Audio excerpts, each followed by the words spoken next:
24 horas. Tá filmando? 24 horas? Então, a gente tá indo lá na Carol jogar o ovo. A ideia foi do Daniel! A ideia foi da Jéssica! O Daniel escolheu, ele programou tudo. É, Jéssica. Aqui é a organização, ó. Organização Jéssica.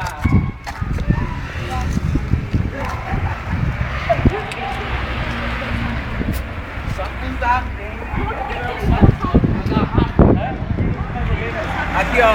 Aqui tem café, Nescau, erva mate, açúcar, sal e farinha.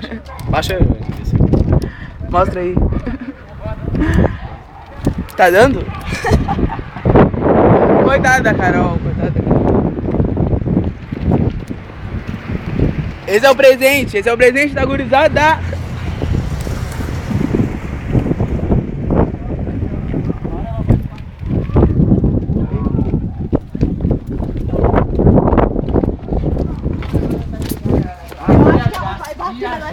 Eu acho que ela vai bater.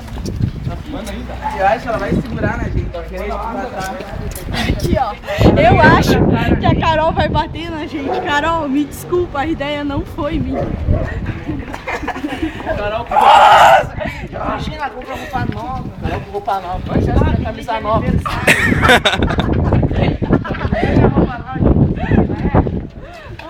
Ai, já pede todas as desculpas pra Carol, pede pra ela não fazer. Ô, Carol. Ô, Carol, mão aí, meu. Faz parte, faz Desculpa, foi sem querer. Quem mandou fazer aniversário? Uma vez no ano. Quem mandou a Jéssica ter a ideia de jogar? Eu não ia A jogar. Jéssica me falou, vamos fazer isso, jogar ovo na Carol, tipo, na baita ideia.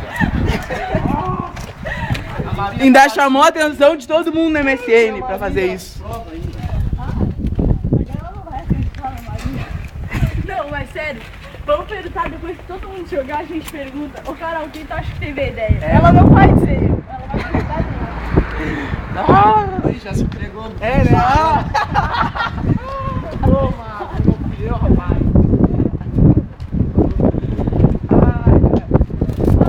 Mas seria mais se tivesse tudo.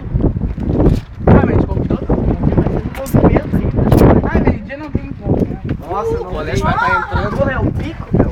Vai ser só um monte de carro passando. Vai todo mundo parar, certo? O meu irmão entrando no colégio,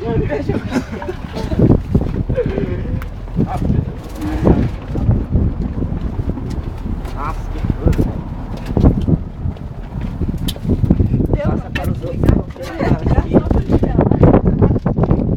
Aí, Carol, esse é o presente da gurizada, me custou R$1,40. Eu também, sou em 40. Tem presente aí.